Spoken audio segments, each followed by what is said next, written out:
오늘 함께 나눌 하나님의 말씀은 신약성경 디모데후서 2장 22절 한 절의 말씀입니다. 우리 짧은 말씀인데요, 우리 같이 한 목소리로 읽었으면 좋겠습니다.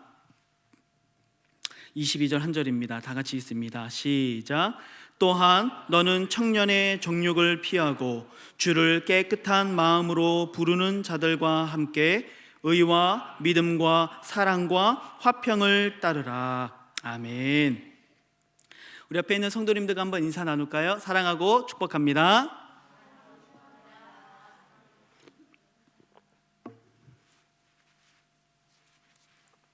위에 조금 올라와 있으니까요, 공기가 조금 더운 것 같아요. 네, 여러분, 이 가정에서 남편이나 아내나 또는 아이들이 이렇게 참 힘들고 답답하고 참 마음이 어려워질 때가 언제일까 한번 생각해 보세요. 많은 경우에는 아마도 이 외적인 문제이기보다는 주로 내적인 이 가족 내적인 문제 때문에 힘들어하고 아파하고 어려워지는 가능성이 아마 크다고 생각을 해요. 부부나 또 가족의 모든 구성원들이 아주 끈끈한 유대감 또 친밀감을 가지고 있으면 어떤 어려운 일도 극복해 나갈 수가 있죠. 하지만 정말 힘든 것은 이 부부 사이에 갈등이 있거나 또는 부모와 자식 사이에 어떤 갈등이 있으면 대화가 끊기고 또 친밀감과 그 유대감을 상실하게 되어지면 참 고통스러운 시간들을 보내게 되는 것이죠. 저도 비슷한 그런 경험들을 이따금씩 하면서 살아갈 때가 있어요. 아마 여러분들도 대부분 그런 경험들이 있으실 거라 생각을 하는데, 부부가 뭐 이렇게 사소한 말다툼을 하고 그래서 이제 감정이 상하게 되는 거죠. 그래서 이제 서로 삐져서 한 하루 이틀 말을 하지 않는 시간들, 뭐 경험해 보신 적 있으시죠? 그래서 이렇게 부부가 서로 대화가 딱 하루 이틀 정도 이렇게 끊기게 되면 이제 어떤 일이 일어납니까? 일단 굉장히 불편해지고요, 마음이 막 너무 힘들고, 괜히 이 애꿎은 자녀들만 중간에서 막 눈치 보고, 그렇죠? 그런 일들이 일어나죠. 그러니까 괜히 자녀한테 야, 아빠 가서 밥 먹으라 그래, 그렇죠? 야, 엄마한테 이거 찾아달라 그래. 그래서 말은 안 하고 자녀를 이렇게 대화의 매개체로 삼는 이런 일들도 일어나게 되죠. 물론 저도 부끄럽지만 그런 시간들을 이렇게 결혼 생활하면서 한두 번 정도 이렇게 가진 적이 있었어요. 그때 생각을 하면 너무 힘든 거예요, 그렇죠? 참 집이 가장 편한 곳이 되어져야 되고 정서적으로 육체적으로 쉼을 얻어야 되는 곳이고, 집에 있으면 뭐 옷차림도 편하고 마음가짐도 편해지고 정말 마음이 편해지는 건데, 뭐 재밌는 일 있어도 웃음소리 하나 제대로 낼 수 없는 그런 냉랭함, 이런 것들을 겪으면 참 고통스럽죠. 그래서 결국은 이제 아쉬운 사람이 먼저 미안하다고 사과하고 그런 이제 냉랭함을 끝내게 되는 것이죠. 여러분 어떠세요? 그런 경험들 있으세요? 제가 이 설교를 준비하면서 이렇게 여러 자료들을 이렇게 보다 보니까 어떤 이 방송을 하나 소개해 주는 기사를 제가 봤는데, 이 방송에 어떤 부부가 소개가 됐어요. 제가 직접 보지는 못했습니다. 그런데 이 기사를 보니까 이 부부가 소개가 되는데, 어떤 부부냐면 무려 5년 동안 대화를 한 번도 하지 않았다는 거예요. 부부가 아이가 있어요. 그러니까 아이가 있을 때는 아이하고 대화를 하고 하니까 그냥 여느 가정처럼 큰 문제 없는 가정인 것처럼 보이는데, 아이가 딱 없어지면 부부 사이에 대화가 단절되고, 그래서 5년 동안 이 부부가 오직 문자로만 소통을 했다는 거예요. 그런데 이 문자조차도 뭐 하고 싶은 말을 하는 게 아니고, 뭐 여보 오늘 이거 해야 돼, 뭐 이거 사봐줘, 뭐 이런 이제 거의 업무 중심적인 메시지만 오고 갔다는 거예요. 그래서 이 부부를 본 전문가가 그 부부를 어떻게 판단을 하냐면 정신적 이혼 상태다, 이렇게 판단을 내리더라고요. 상상이 안 갑니다. 부부가 5년 동안 대화를 하지 않고 문자로만 대화를 한다. 여러분 생각해 보세요. 그 집에 들어가는 발걸음이 얼마나 힘들겠어요. 마치 그 지옥문을 통과하는 것 같은 기분? 그런 마음이지 않을까요? 얼마나 큰 아픔, 또 답답함, 그런 것들이 있겠어요. 그런데 여러분, 이러한 관계가 비단 부부 사이에만 적용되는 것은 아니죠. 교회에서도 성도와 성도 간의 그 친밀감이나 유대감이 깨어지게 되면 어때요? 긴장감이 흐르게 되죠. 예배를 드려도 불편하고 답답한 마음이 있는 거예요. 특히나 그 사람이 긴장이 아주 고조되고 정말 꼴보기도 싫은 사람이라고 한다면 그냥 찬양 부르고 있는 뒤통수만 봐도 그렇죠? 은혜가 떨어지는 것 같은 이런 마음들이 있게 되는 것이죠. 그런데 이것은 또한 우리와 하나님과의 관계 속에서도 마찬가지일 것입니다. 우리가 하나님과의 관계 속에서 하나님의 자녀이기 때문에, 또 하나님 나라의 백성이 있기 때문에 우리가 예배를 드리고 또 성도로서의 어떤 의무나 헌신이나 여러 가지 봉사의 일들을 하고 있는데, 그렇다 하더라도 하나님과 나 사이에 있는 이 영적이고 정서적인 친밀감을 상실하게 되어지면 마치 앞에 이야기했던 이 정신적 이혼 상태에 있는 부부처럼 나와 하나님과의 관계도 그냥 그런 형식적인 관계가 될 수 있다는 거예요. 어떤 정서적인 만족감 없이, 기쁨 없이 그냥 종교적인 생활을 유지하게 되는 것이죠. 그래서 하나님과의 나의 관계, 또 나와 이웃의 관계, 나와 가족의 관계, 어떤 관계이든지 우리는 친밀감을, 그리고 그 유대감을 유지하는 것이 너무나도 중요하다는 것이죠. 그런데 우리가 이 하나님과의 영적인 친밀감을 지키는 것 참 중요한데, 하나님과 나 사이에 있는 이 친밀감을 빼앗아가는 것이 있어요. 여러분, 그것이 무엇일까요? 바로 죄라고 하는 거예요. 여러분, 하나님이 아담과 하와를 창조하셨을 때 하나님이 그들을 보시면서 뭐라고 말씀하셨죠? 참 좋다. 너희들 참 아름답고 참 예쁘다. 너무 좋다. 이렇게 말씀하셨죠. 그리고 그 하나님의 기쁨이, 그리고 하나님의 그 안식이 사람들에게 베풀어졌을 때 아담과 하와는 그 에덴 동산에서 살아갈 때 어땠겠어요? 너무 행복한 거예요. 그냥 너무 기쁜 거예요.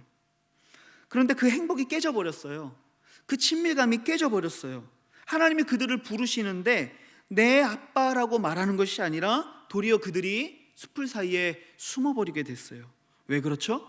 바로 죄 때문에 그렇게 된 거예요.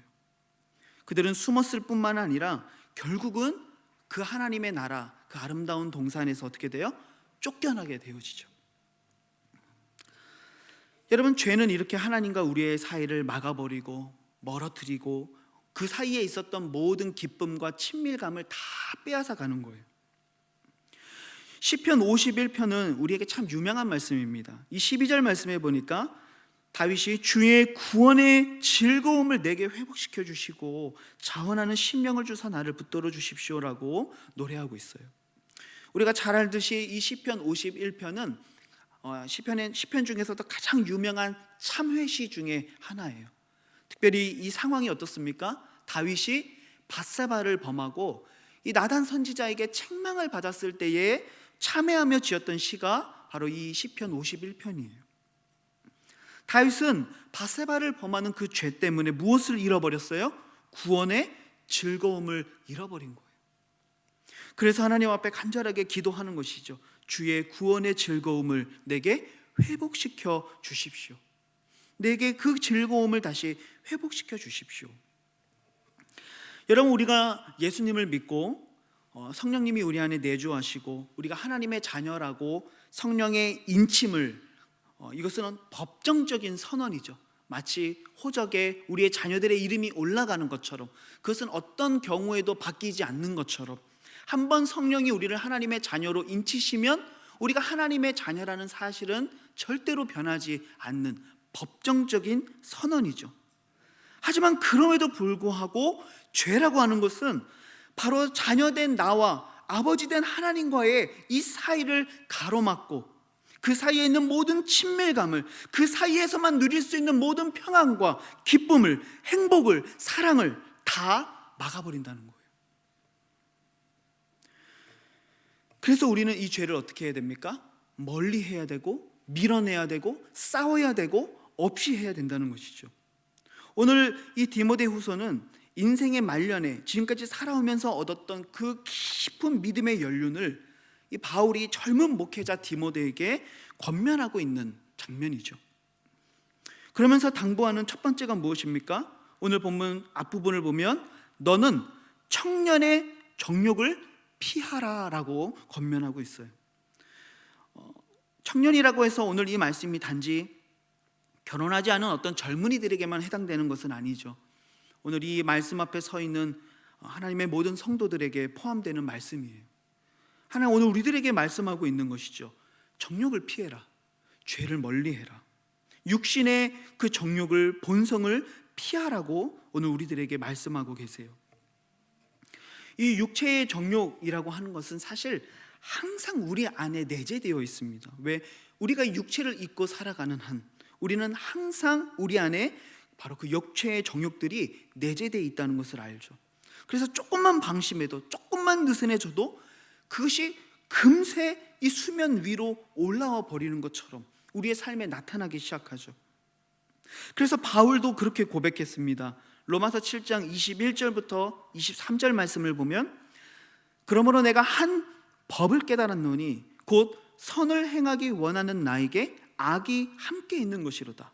내 속사람으로는 하나님의 법을 즐거워하되 내 지체 속에서 다른 법이 내 마음의 법과 싸워 내 지체 속에 있는 죄의 법으로 나를 사로잡는 것을 보는도다. 그러면서 이 뒤에 뭐라고 막 한탄합니까? 오호라 나는 공고한 사람이다. 이 사망의 몸에서 누가 나를 건져낼 것인가? 막 탄식하죠.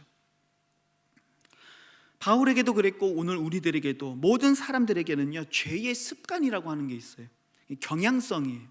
마치 이렇게 이 바닥이 기울여져 있으면 물과 어떤 공이나 뭐가 떨어지면 항상 어디로 떨어져요? 일로 떨어지는 것처럼 우리 육체의 본성, 우리의 죄의 습관이라고 하는 경향성을 가지고 있어요. 그래서 우리는 그냥 가만히 두면, 그냥 자연스럽게 살면 언제나 우리들의 삶이 어디로 흘러가요? 죄의 방향으로 흘러간다는 거예요. 그건 굉장히 자연스러운 거예요. 우리의 육체의 본성, 정욕 이런 것들은요 너무나도 자연스러운 것들이기 때문에 그냥 배우지 않아도, 누가 강요하지 않아도 그냥 우리의 본성 그대로 살면 우리의 삶에 너무나도 자연스럽게 나타나게 된다는 거예요. 생각해 보세요. 거짓말하는 게 쉬울까요? 진실을 말하는 게 쉬울까요? 물론 마음속으로는 진실이 쉽다고 말하실 수 있겠지만요 이해관계가 딱 거기에 걸리기 시작하면은요 이야기가 달라집니다. 내가 진실을 말해서 내가 큰 손해를 봐야 되는 상황, 내가 남들에게 어떤 창피를 당해야 되는 상황이라고 생각해 보세요. 누구나 쉽게 뭘 얘기해요? 거짓말 얘기하는 거예요. 내가 그러지 않았는데요. 나는 그런 말 한 적이 없는데요. 진실 때문에 손해보고 내 불찰이 드러나기를 즐기는 사람은 아무도 없죠. 거짓말하는 게 쉬운 거예요.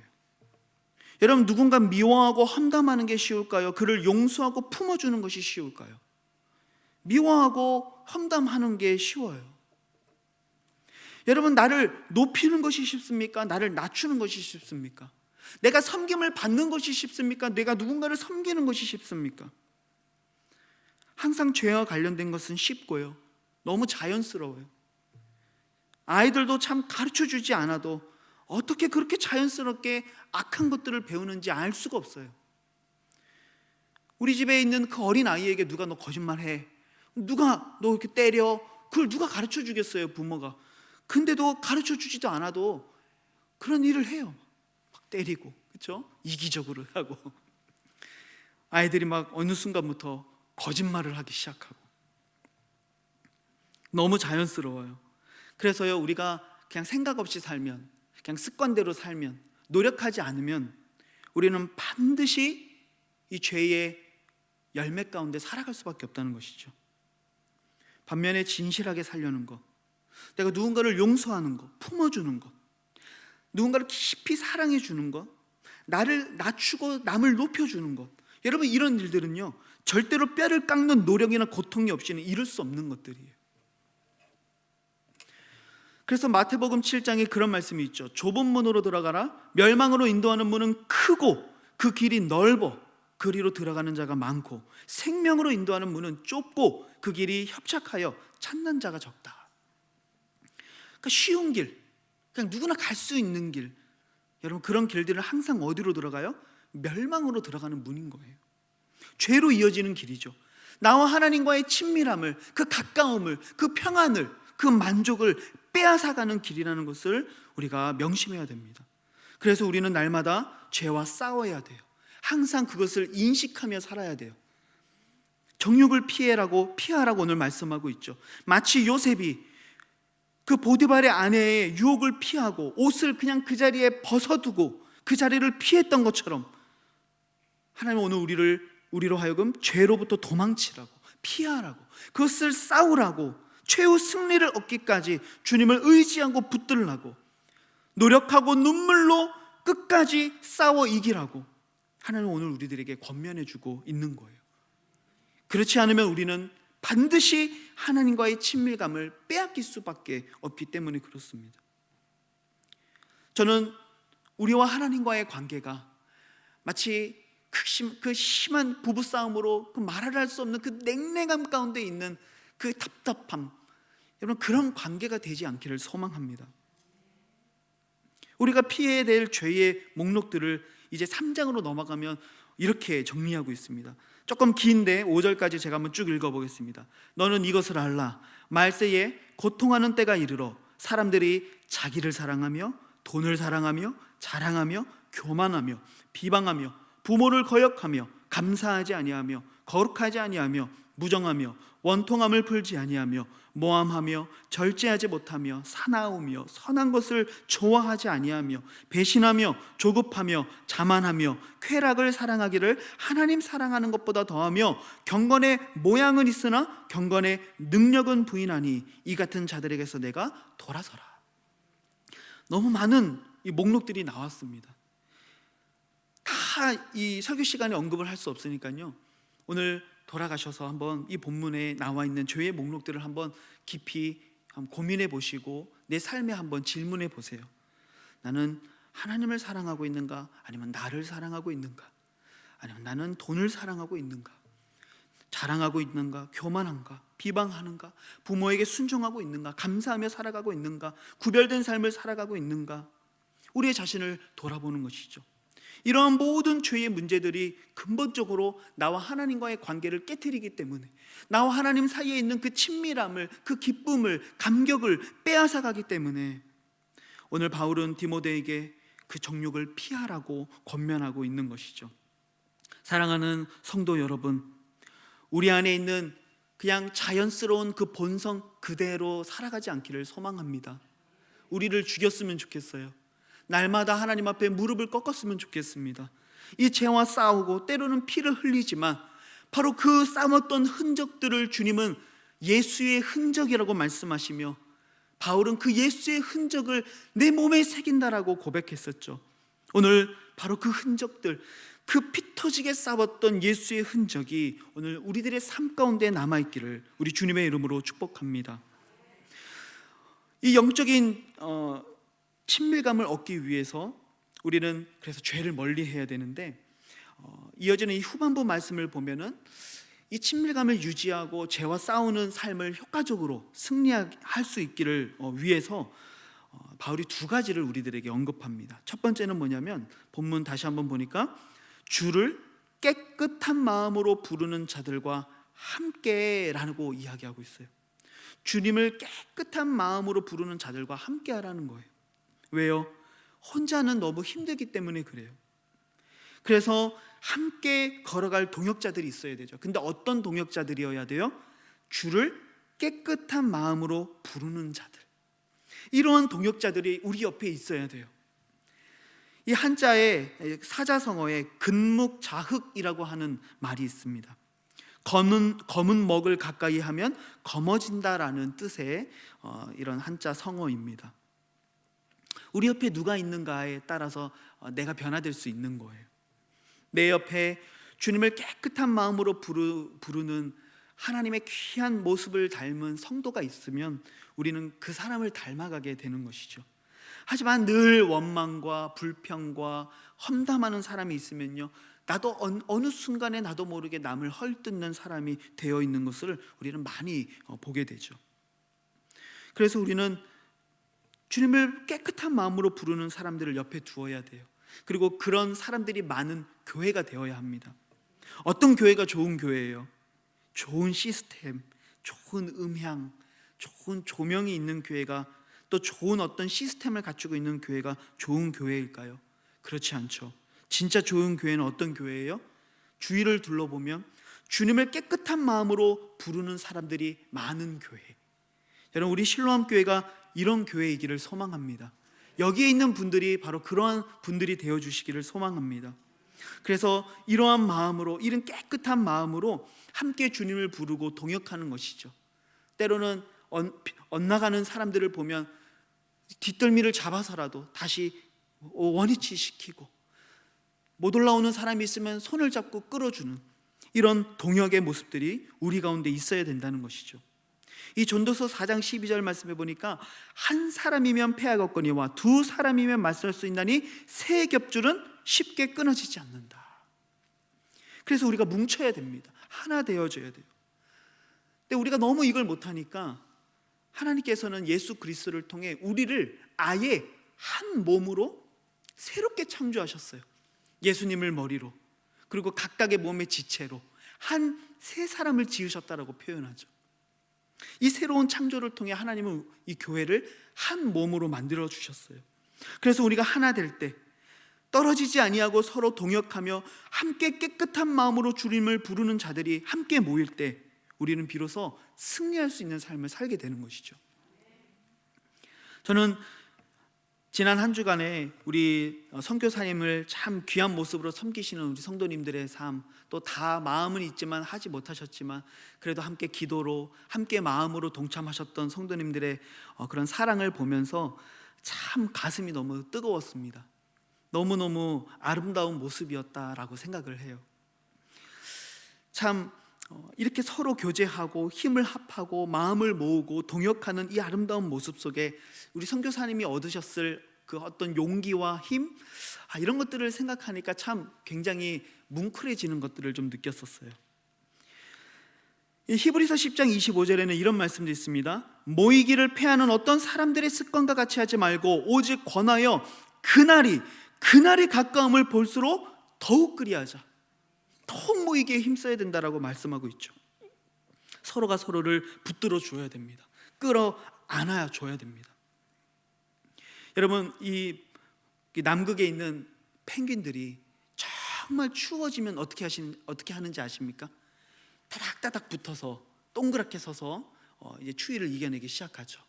그리고 조금씩 움직이면서 밖에 있었던 펭귄들이 조금씩 돌면서 점점 안으로 들어가고, 안에 있었던 펭귄들은 또 조금씩 움직여서 밖으로 나오고, 이걸 계속 로테이션을 하면서 이 추위를 이겨내는 거예요. 함께 끌어안았을 때 그 모진 이 눈보라를 이겨낼 수 있는 것이죠. 사랑하는 성도 여러분, 우리가 주님을 깨끗한 마음으로 부르는 자들이 되어서 한 마음 한 뜻 함께하는 아름다운 공동체가 되어줄 수 있기를 우리 주님의 이름으로 축복합니다. 우리가 함께 모여서 그러면 해야 될 일은 무엇인가? 마지막 구절입니다. 그들과 함께 무엇을 하라고 합니까?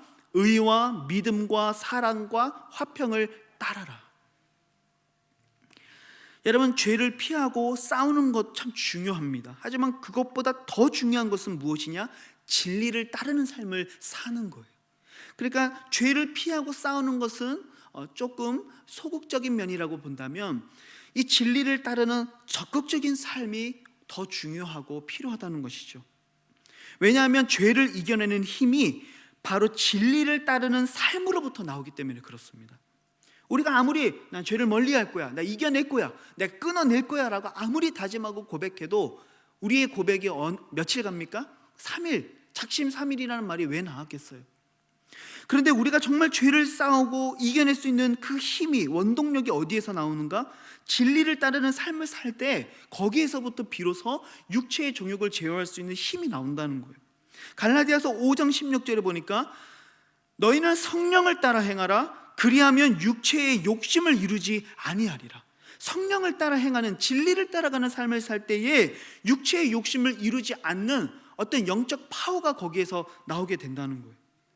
그래서 우리가 함께 만나 함께 모여서 무엇을 해야 돼요? 의와 믿음과 사랑과 화평을 따라가야 됩니다. 하나님 앞에 올바르고 의로운 삶을 살아야 돼요. 우리의 믿음을 더욱 견고하게 해야 돼요. 그리스도께서 반드시 오실 것과 그들에게 상 주실 이심을 믿음으로 바라봐야 되는 것이죠. 서로 마음을 다해 깊이 사랑하는 것입니다. 그리고 서로 화평을 이루는 성령의 삶을 살아갈 때 비로소 우리 안에 있는 정욕과 죄의 유혹을 밀어내고 깨끗한 마음으로 주님을 부르는 아름다운 모습의 사람들로 우리가 서게 된다는 것이죠. 사랑하는 우리 실로암의 모든 성도 여러분, 우리가 이 의와 믿음과 사랑과 화평을 따라가는 견고한 믿음의 공동체가 되어질 수 있기를 소망합니다. 이 마태복음 5장 8절에 주님이 그런 말씀을 우리들에게 가르쳐 주셨어요. 마음이 청결한 자는 복이 있나니 그들이 하나님을 볼 것이다. 여러분, 우리 안에 정말 주님을 깨끗한 마음으로 부르짖는 그 마음, 그리고 그 마음으로 죄를 이겨내고 정말 진리를 따라가는 삶을 살 때 하나님은 그들에게 무엇을 약속하시고 계세요? 너가 하나님을 보게 될 것이다. 너가 하나님의 음성을 듣게 될 것이다. 너가 나와의 깊은 그 친밀감과 유대감을 누리는 삶을 살게 될 것이다. 우리들에게 약속하고 있는 거예요. 사랑하는 우리 성도 여러분, 우리가 살아갈 때 때로는 영적으로 참 지치고 힘이 들 때가 있죠. 하지만 우리 안에 있는 모든 그 죄의 문제들을 이겨내시고 주님을 깨끗한 마음으로 부르짖는 사람들과 함께 손에 손을 잡고 진리를 따라갈 수 있는 은혜가 있기를 소망합니다. 그래서 그 하나님과의 친밀감을 회복하고 그분과 깊은 교제를 나누면 그분은 언제든지 우리에게 독수리 날개쳐 올라간 것 같은 새 힘을 허락해 주시는 분이라고 성경을 우리들에게 가르쳐주고 있지 않습니까? 주님과의 그 친밀한 교제, 구원의 감격과 기쁨을 절대로 빼앗기지 않는 풍성한 삶이 될 수 있기를 우리 주님의 이름으로 축복합니다. 오늘 말씀을 생각하며 같이 한번 기도했으면 좋겠습니다. 하나님, 우리의 삶을 무너뜨리려 하는 세상의 많은 유혹들이 우리의 삶 주변에 너무나도 많이 있습니다. 우리가 조금이라도 정신 똑바로 차리지 않으면, 우리가 조금이라도 그냥 흘러가는 대로 살면 우리는 반드시 그 죄의 습관 가운데 넘어지고 하나님, 그렇게 흘러갈 수밖에 없는 것이 우리가 갖고 있는 본성적인 연약함임을 고백합니다. 하나님, 늘 깨어 똑바로 정신을 차리고 이 정욕을 피하고 주님을 깨끗한 마음으로 부르는 자들과 함께 진리를 따라갈 수 있는 삶을 사는 저와 우리 모두가 되어질 수 있기를 소망합니다. 하나님, 우리를 붙들어 주시옵소서. 우리 안에 있는 모든 습관적인 죄의 문제들을 밀어내고 싸우고 이기고 때로는 피 흘리며 상처 입을지라도 그 예수의 흔적을 내 몸에 새기면서 끝까지 그 성화의 과정에 하나님 나아가는 믿음의 삶이 될 수 있도록 인도해 달라고, 어떤 시험과 어떤 유혹 속에서도 결코 세상을 향해 돌아가지 아니하고 하나님을 향해 나아갈 수 있는 힘을 허락하여 달라고, 그래서 날마다 주님과 깊은 이 친밀감을 잃어버리지 아니하고 교제하고 그 안에 있는 기쁨을, 그 구원의 감격을 독수리 날개쳐 올라간 것 같은 새 힘을 매 순간순간마다 내게 허락하셔서 승리하는 믿음의 삶으로 인도해 주시기를 오늘 말씀을 생각하며 우리 같이 한번 믿음으로 기도했으면 좋겠습니다. 기도하시겠습니다.